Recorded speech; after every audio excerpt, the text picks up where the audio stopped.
So the plans kind of changed a little bit. I blitzed through January, trying to get through all the games as quickly as possible to get to this point. Didn't really pay attention to any of the games that we played. I've accidentally somehow got us into the Carabao Cup final.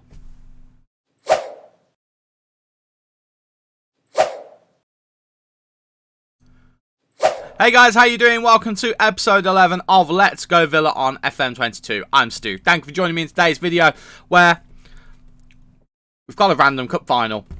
I'm not going to complain about it, but I wasn't really paying attention enough to expect it. So we are in the EFL Cup final. It is against Manchester United. And then after that, we're going to play the second leg against Inter Milan in the Champions League first knockout round. If you're excited to see those games and see how we get on in them, please do leave a like on the video and subscribe to the channel so you never miss any of the lovely FM content from me, myself and I. I don't know where Luffy came from. That just came out of nowhere. We'll address the cup final. We are in the EFL Cup final. I don't really know how it happened, but it did. It kind of snuck up on us a little bit. It's us versus Manchester United. I can't remember the last time you guys saw anything, but if we just start from near the beginning, we started down in the third round. I don't think we started in the second round, did we? No, we didn't. Third round, we obviously beat Leyton Orient 3-0. Good times. Fourth round, we played against Blackburn, beat them 2-1. Bit tougher than it should have been, but alright. Quarter final, smashed Watford 4-0. Happy days. Semi-final, we got Everton 3-0.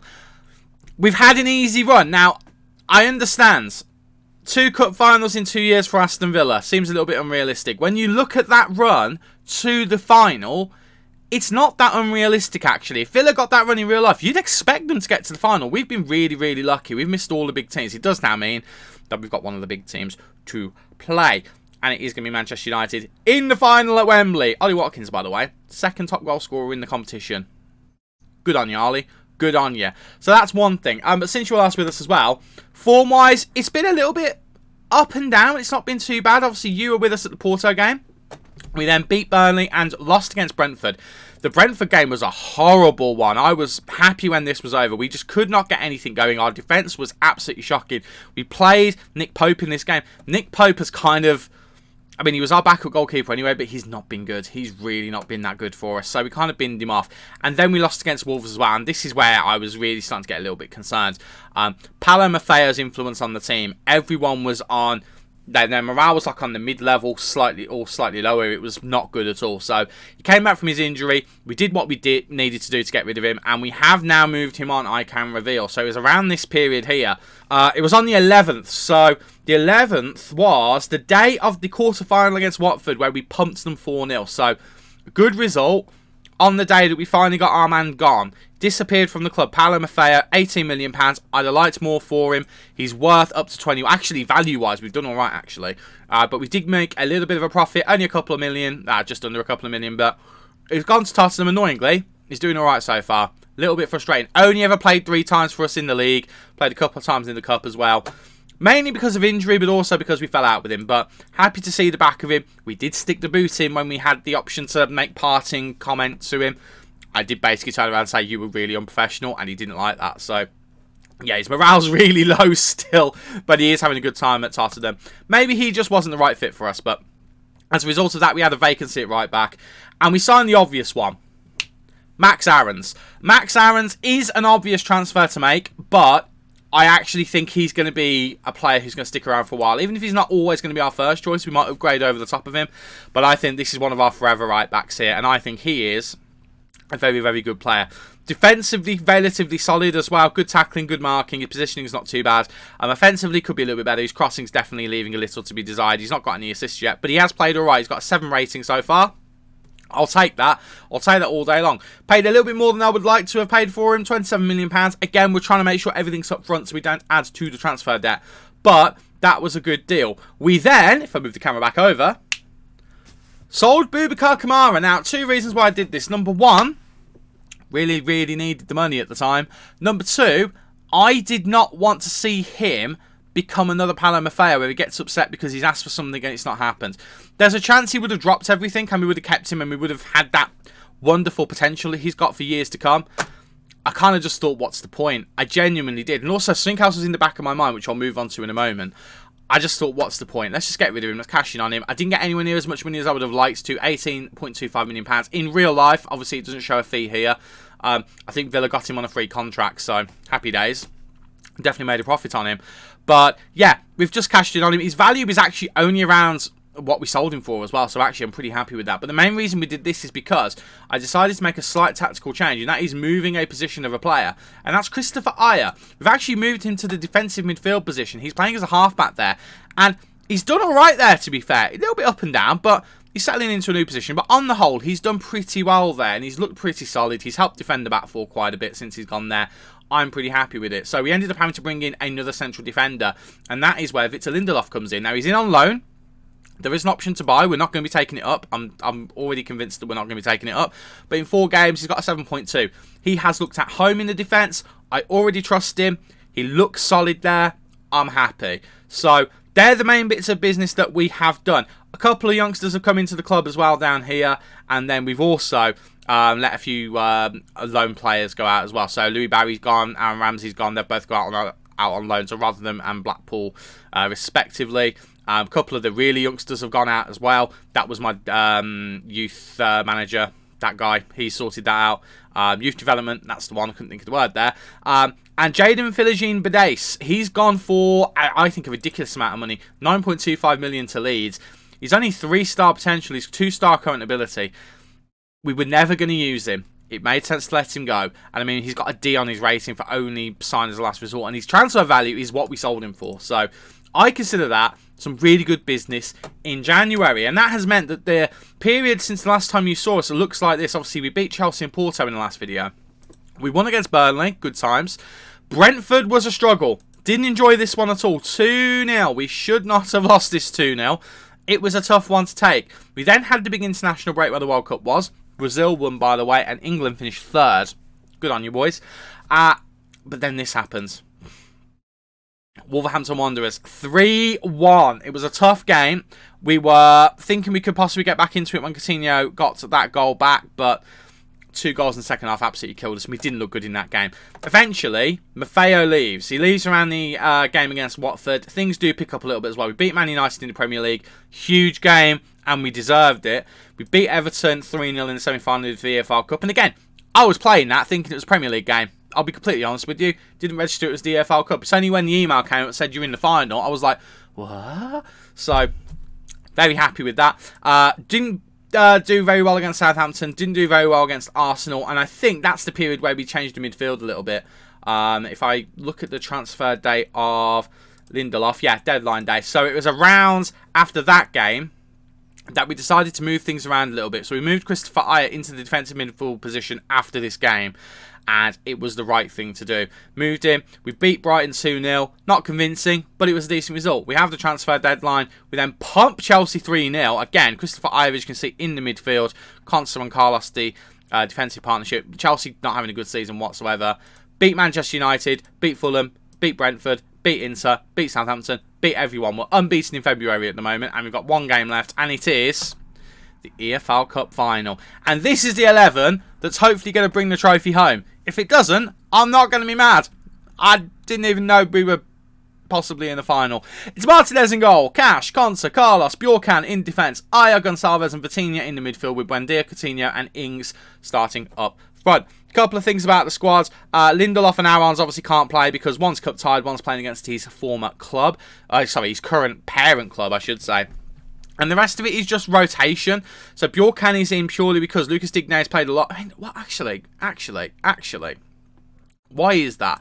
I haven't changed that from the last game because they're meant to be the other way around. There is absolutely no way in heck I am not playing Lucas Digne. He's one of our most creative players. I am absolutely playing him. So we'll change that. Just imagine I said Digne all along. But other than that, there's no real injury issues. Jeremy Boga is nearly back from his injury, which is great because we will then be moving him on. I don't think he's got a future at this club. £20 million is what he's worth. We brought him in for 2.5. We'll definitely make a profit on him. I am happy to move him on. And also, his place has been taken by Jens Petter Haag, who actually has been pretty decent for us. I mean, he's only got a 6.72. He's only made 6 appearances. Most of them are from the bench, but he has scored a goal. Admittedly, it was a penalty. But watching him play, there's been moments of really nice work from him. So actually, I'm content to keep him at the club. Even if it's just for a season or two, and then maybe move him on after that. So, Jeremy Boga can get out of here. Don't need him anymore. Anyway, enough about that. Let's see if we can bring another trophy home, shall we? Aston Villa versus Manchester United, EFL Cup final. Let's go. We're getting a little bit used to Wembley now, and I very much do care for it. I have tried to ease the pressure before the game, letting the lads know winning is not the most important thing here. We've got to the final. That's the most important thing. It is a good effort to see us in a cup final, and we just want to see how we do against Manchester United. Remember, we've played them relatively recently, and we did beat them 1-0. You haven't seen it, but it was a relatively tough game, but we definitely deserved to get the 3 points in the league from it. So I have hope that we can do... Was it even in a league game? It might have been the FA Cup. Have we beaten them twice? We've beaten them twice recently. I'm sure we've beaten them both in the league and in the FA Cup. And Marcus Rashford nearly broke the game there because it stuttered all around the place. And I feel like Manchester United are ahead 1-0. I don't think this is going to get disallowed here. I don't think the man in the referee's ear is going to disallow it. I think... Oh, he has disallowed it. Rashford offside. It's still 0-0. Right, Fernandes gets it to Casemiro. Casemiro plays the pass. He's well offside, actually. I didn't see that at all. Good job, Mr. Assistant VAR referee. Very good job indeed. Tom Heaton's in goal. That's bold. I mean, really, we should be starting Nick Pope. This is the whole reason we signed Nick Pope. So we had a decent backup goalkeeper. But he's made some utter... Oh, Danny Ings. He's made some horrific mistakes in defence in this season. I mean, Martinez at times has made a few mistakes as well. So, what on earth has happened there? It's another offside check from the VAR referee. The man in the referee's ear is going to have a little chat with him about it. I know if this one is going to be offside. It's not, no. So what happens here? Eriksen whips it in. Ignacio. Ronaldo's just lurking around there as well. And it just confuses everything. And there we go. It's Cristiano Ronaldo who scores the goal. So we are going to encourage the boys here. That is unfortunate to concede like that from a set piece. We have really struggled to get things going in this game. It's Manchester United at Wembley at the end of the day. It is going to be a bit of a difficult game, no matter how much of a good spell we are in. And we are in a really, really good spell. The pass there is just a little bit lacking there. I mean, we've looked a lot sharper in games since Maffeo has left, and I don't just want to put it all on Maffeo. Gonçalves has actually really picked up as well. That's a point. He was having a really bad spell against, but he's really picked up. Yeah, since Maffeo has left, it has been a noticeable change in the team. We have looked a lot sharper. We've looked a lot brighter. We've looked more like Matty. Matty, we need to have a word about that, mate. What was that? That was so bad, and Coutinho's injured now. I don't think this is going to go our way today, lads. I really don't. We're going to bring Go PARMA on. Go PARMA can go over to the right-hand side. Buendia can come on to the left. Buendia has really started to show his form on the left. And as you can see, he is now showing as a position that he can play on the left, which is good to see. We're going to just press them a little bit higher up the pitch. We're going to be a little bit more expressive. We're just going to try and get things going a little bit more, because at the moment, we are letting them have a bit too much. The only other thing to do would be to slow the tempo down, but I want us to keep trying to press them. Especially Tom Heaton. The fact they've got Tom Heaton in goal, in fact, we should be really pressing him. If we're not already. We'll have a look in a minute. We've kind of let Eriksen do what he wants there, but then it ends up working well for us. But then... Oh, it's worked out. I was about to criticise Martinez, and actually, the big ball over the top worked, and Danny Ings just can't find his way past Tom Heaton, and Tom Heaton has to put it out for a corner, and it is a corner now. It's going to be Buendia to whip it in. He's going to look for the head of someone. Diego Carlos is there. Aya's there, and it's cleared out again. It's another corner. And we are putting the pressure on here. We've got a lot of bodies forward. Let's see if we can make it count, shall we? It's whipped in. Carlos is there. Aya's there. Cash is there. And Matty Cash has got the equaliser on the stroke of half-time. United will feel aggrieved. We're past the 3 minutes of added time. They will be livid. But we are not. We equalise. It's Matty Cash of all people from the corner. He does come up every now and then because he is over 6 foot tall. He does come up every now and then as a result of that. It's rare to see him actually involved in the goal action, but he goes and gets an equaliser, and we've turned things around in the first half towards the end of it. And I have to say I'm happy. One thing I will say is, though, lads on the yellow card, watch yourselves. We don't need any silly red cards. We don't need any of that nonsense. Right, how many substitutions do we have? We have 5, so we've used one of them already. I am tempted to use 2 now. I'm not going to lie to you. So I'm thinking Digne and Ings are the 2 to come off. Digne's not played that well. We're actually going to bring Tyrone Mings on. The reason we're going to do that is because He's a better defender. Bjorkan can feel a little bit hard done by there, but I'm doing what I think needs to be done. Danny Ings is going to come off as well. Ollie Watkins is on. That means we've got 2 substitutions left for the rest of the game. We'll just tell all 3 of them. In fact, who's the one who's already on? It's Go PARMA. So we'll tell these 2. Make me proud. Make me proud. Come on, boys. Let's get a winner. Come on. Very happy with how it's gone so far. Very happy indeed. Could do without the injury to Coutinho, but it's fine. It is what it is. It happens. It's all good. I didn't take either of the yellow carded players off, and that's what I was originally going to do. Vitinha is never going to win that against Casemiro. That was a really poor decision to make the throw from Matty Cash, which is a bit frustrating. Diego Carlos heads it down there to Pedro. Vitinha now, who has improved as well. He's not necessarily become the assist machine I was hoping he would be, but he's scored a couple of bangers. Both he and Douglas Luiz have scored some absolute superb goals. If I remember after this match, I will show you a couple of them. But they have been utterly superb. And Buendia nearly makes it 2-1. What a chance from him. Again, he's doing really well on that left side. Considering he starts the game not necessarily being the best out there, he's really starting to show his ability to play out there. And it's really good to see. Rashford, it's just over. Oh, Marcus Rashford has looked good today. It's a surprise that he's playing out wide and Eriksen's playing as a striker, but it's fine. It's all good. Right, I think it's around substitute o'clock. No, it's not. There's a corner. We'll let it play out. Vitinha whips it in. Ayer's there. Oh, he was there. He was there. He had a chance. Oh, right. Substitute o'clock. We've got tired players. We've got a couple of players in yellow cards. I think Matty Cash has to stay on because we don't really have anyone to bring on for him. I think we have to bring Buendia off because he's tired. I mean, he's been playing well though, but he is on the yellow card. Right, yeah. I've talked myself into that. He's coming off. Haag's coming on. Haag is on. And then midfield, because Gonçalves actually, I was talking him up, hasn't had the best of games. We're going to bring Douglas Luiz on because Douglas Luiz has had a banger in him every now and then. And that is going to be all of the substitutions. Make me proud, boys. Make me proud. Going to encourage the boys in the last few minutes. Come on, lads. Let's go and get a winner. We know we can do it against this United team. And Matty Cash does really well there. Good work from him. And just Ayer getting back and helping out is really good to see too. Watkins trying to drop off there to intercept. Couldn't quite get it working there. Ball's flicked on. Duvan Zapata has got it off Carlos, but Carlos gets it back. Diego Carlos doing really, really well to just make things work there. And Haag now takes it down really well. Gets to Vitinha, into Mings. Mings now, into Haag. This is where we might struggle with Ings because he is obviously, originally was a left-back earlier in his career.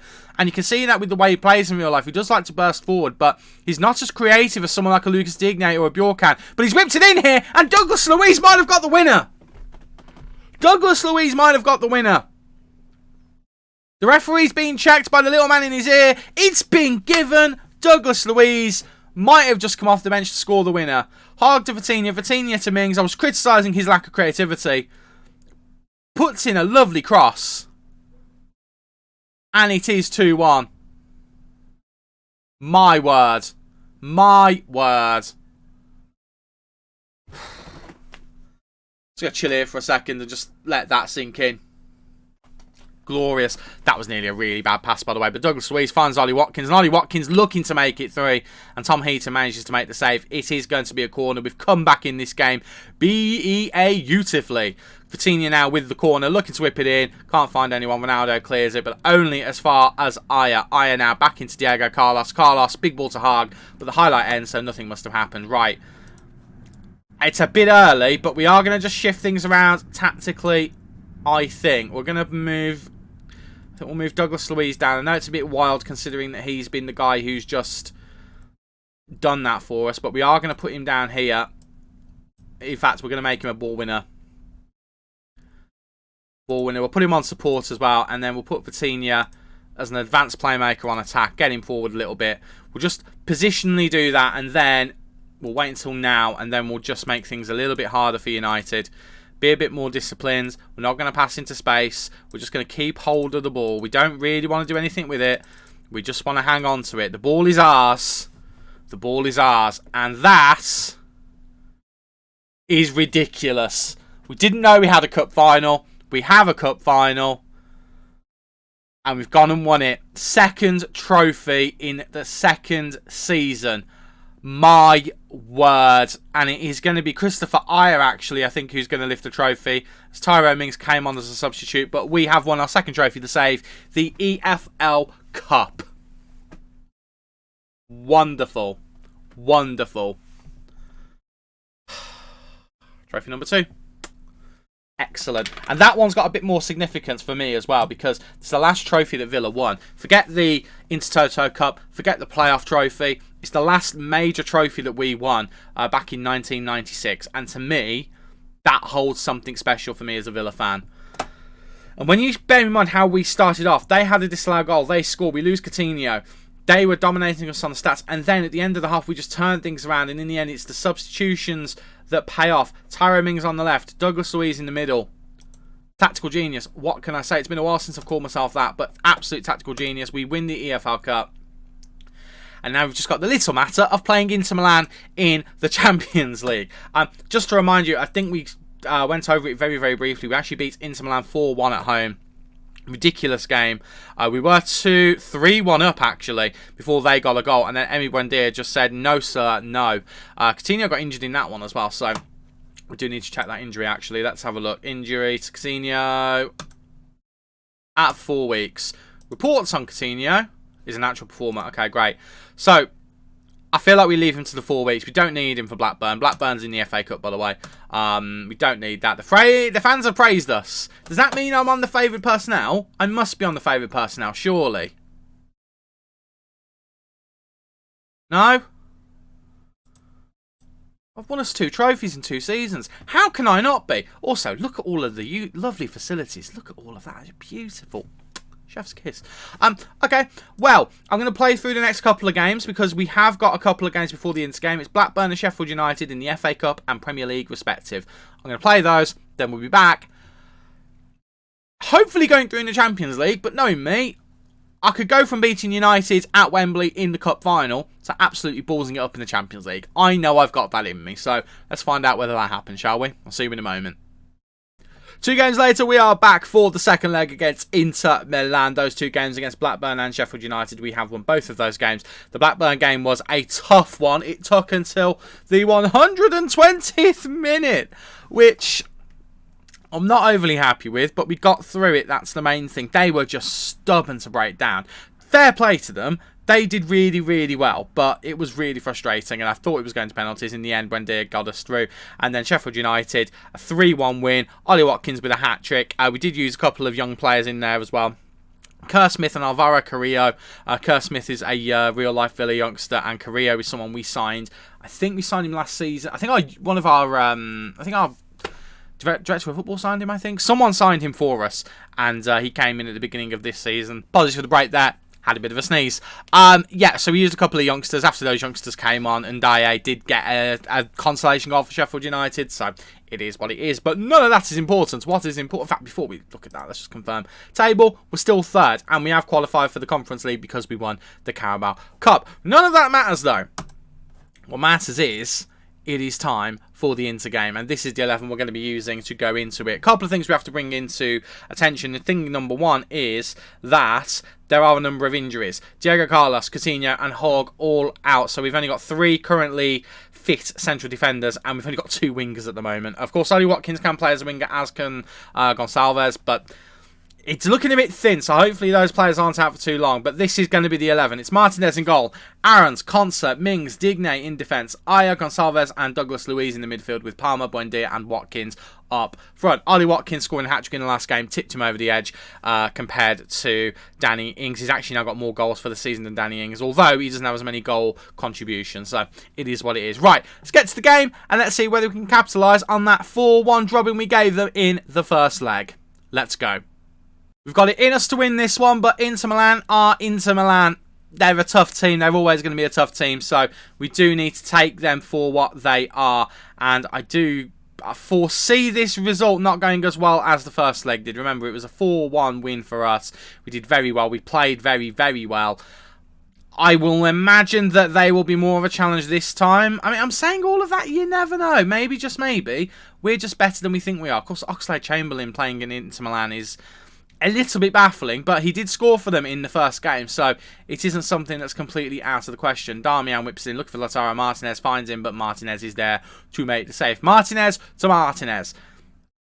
Our Martinez won that duel. I wonder whether that's how it will be for the rest of the game. Remember as well, no away goals. I'm saying that less for you guys, more for me, because I do forget every now and then that no more away goals in the European competitions. Ollie Watkins is in here. Ollie Watkins looking to make it 1-0. He does make it 1-0. Go PARMA with the assist. And maybe, just maybe, that's the goal that settles the tie. It's 5-1 in aggregate. It would be a Herculean effort for Inter to get back into this game. It could happen. It could happen. Pedro Gonçalves gets the ball to Palmer. Palmer turns around. A couple of touches. Gets it into Watkins. And Watkins just, calm as you like, just blasts it into the back of the net. Makes it 1-0. Continues his nice little run of form that he's on. 16th of the season. That'll do. That'll do plenty. Let's see whether we can capitalise on that goal and get another one. That'd be perfect, because I think at 2-0, normally 2-0's the danger score. I think 2-0 in this game, we're probably home and dry into the next round of the Champions League. I'll admit, when Inter Milan came up as the opponents, I was a bit concerned. I thought, of all the teams we could get, this is one of the least favoured ones I would be happy with. And actually, we've handled them really, really well. And considering their defensive line is still the three of De Vrij, Skriniar, and Bastoni, I'm a little bit surprised they haven't been harder to break down. Although Ezri Konsa's made an absolute hash of that, and Lautaro Martinez had pulled one back, and it is 1-1 on the night, 5-2 in aggregate. Again, just because we've scored one does not mean Inter are out of this. They could batter us 4-1, and we could go to extra time. It's very possible. Konsa just left in no man's land there. A terrible attempt at a defending clearance there. Just swung his leg at it, completely missed it. Alan's having a shocking game as well, as is Martinez. So we're just going to encourage the boys here, because we are slipping a little bit. Oh, Aaron's having a shocker. And do you know what? I don't actually think Matty Cash is on the bench, so we can't even bring him off. Chamberlain's in here, and Chamberlain heads just over, and we are being a little bit overrun here. We just need to calm things down. Just need to regain our focus a little bit. We might drop our front line back a little bit just to keep the ball around here, because they are just dominating us a little bit. But we do see this half out. It is 1-1. We'll say that one. And I'm just going to tell these two, you need to step up your game. You need to step up your game. Buendia as well, not been good enough so far. We'll just tell Douglas Luiz he needs to step things up as well. I'm not going to make any immediate changes. We're going to see how things go. We're going to encourage. I'm going to drop our offensive line back by 1. And we'll just see whether we can hold on to the ball a little bit more with the lines a little bit closer together. Right, Digne manages to get the ball ahead of Darmian. Gets it back to Martinez. Martinez kicking it out, looking for Buendia. He does find him. Buendia now looking for options. Trying to go around Skriniar. Kind of gets away with it there. The defence for Inter Milan really didn't know what to do there. Ball's in. Watkins is there. And it's a lovely finish from Ollie Watkins. The only question being, is it offside? The little man in the referee's ear is going to have a word with him and let him know what he saw. I don't know. I've got a feeling it might be giving us offside here. It has been giving us offside. It's a shame. It's a lovely finish from Ollie Watkins. It's a great pass from Lucas Digne as well. It's a wonderful ball. It's really close, but it is offside. It's the right decision. It's a lovely little finish as well. Oh, it's a shame. Oh, I'm frustrated, because that was wonderful. However, Go PARMA might be in here. Gosens fouls him in the box. That has got to be a penalty. Referee, whatever the little man says, unless he says it's a penalty, you ignore him, because he doesn't know what he's talking about. You're the one with the eyes. Let him know that is a penalty, because it absolutely was. It is indeed. I don't know who's taking it. I'm not too sure who that is, actually. Is that Palmer? Oh, I'm a bit worried if it's Palmer. It's Christopher Ayer who's going to take it. Christopher Ayer, and it's saved by Onana. Because of the players we don't have on the pitch, Ayer's got decent stats for penalties. He's not perfect, don't get me wrong, but compared to the rest of the team, his stats aren't too bad. Right, Skriniar trying to head it in. Mings does clear it. As far as Van der Beek, of all people, with Inter Milan. And Van der Beek now looking for options. Gets it over to Bastoni. Bastoni to Salcedo. Salcedo, Brozovic. Out wide to Darmian. Darmian looking to cross. No, gets to Lautaro Martinez instead. Martinez, Brozovic, Herrera, Lautaro. Van der Beek goes for the shot, and it's just wide of the post. And we are going to make that change for Aarons, because Aarons has had the worst game of his career. And again, We don't actually have the option on the bench I'd like, so we're going to bring Lindelof on. Konsa's going to go to right back. Do we make a second change? We have got only 3 substitutions, so we do have to be a little bit more economical with the changes we make. We are actually going to bring Sander Berge on. A little bit more of a hard-hitting midfield with Sander Berge in there, and we'll save that final substitution for a little bit.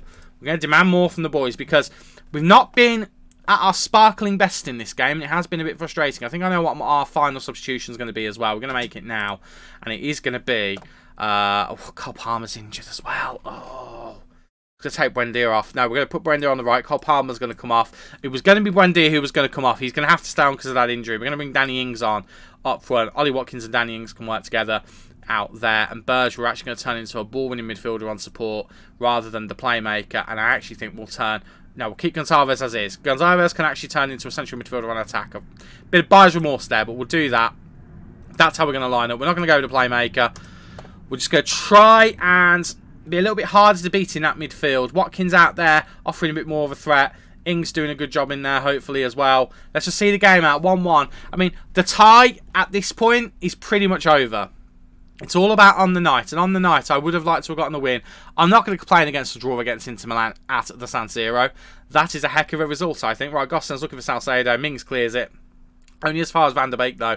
Van der Beek gets to Darmian. Darmian going to try and cross it in. He's going to look for a short pass. He's going to try and cross it, I think. No, changes his mind. Goes back to Van der Beek. Watkins doing really good work pressing there. But Darmian's in. Whips it in for Salcedo. It's 2-1. The referee's going to check it again. There's been a lot of offside calls in this game. A lot of close offside calls at that. So it's going to be interesting to see whether this does get given. Salcedo's run back. I've got a feeling it is going to be given because of the way that the Inter Milan players have reacted. It has been given. We are going to be losing 2-1 on the night, but there is not enough time for them to get 2 goals, I don't think.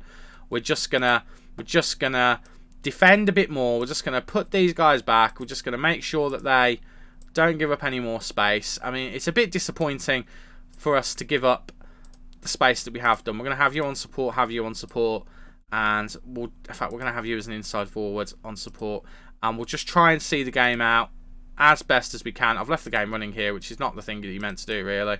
But we're just going to do all of this and just try and hold things down a little bit. They have been much, much better in this game compared to what they were in the last game that we played against them. Much better indeed. But we've done enough. We don't win on the night, but we win overall. We go through to the next round. It is 5-3 on aggregate, 2-1 to Inter on the night. We'll say that one. Bit disappointed we lost in this game, but again, it's Inter Milan at home. You would expect us to struggle against them. Barcelona going through as well tonight as well. So it's going to be interesting to see who we end up playing against in the next round. I don't know when the next draw is. It is not on the list here. Oh, it's over here. Yeah, we're not going to see that in this episode. That'll be a surprise for the next episode. But we do go through. Inzaghi very, very gracious to accept that he didn't deserve anything. Cole Palmer out for up to 11 days. We've got United coming up again, this time in the league, and then Leicester. And then, do we have a break? No, we don't have a break until after the Chelsea game. So, we've got a bit to deal with here, although we have got some money coming into the club, which is good. So, we've now got a positive balance again, thanks to the Champions League. This is why it's important to be in the Champions League, because you get so much money. Aya should not have been the penalty taker there.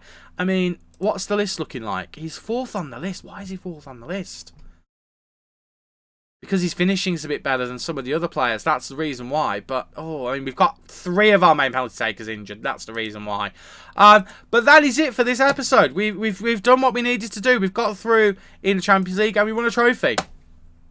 I mean, can't be considered anything other than a success, I think. Right, we're going to come back for the second leg of the quarterfinal of the Champions League, whoever that may be against, and then we'll consider what happens then. If we get through in the Champions League, I can't believe I'm about to say this sentence, we'll come back for the semi-final second leg instead. If not, then we'll come back for maybe Manchester City. I don't think we've played them so far this season, have we? Did we play them earlier in the year? Where we played them around there, so probably not actually.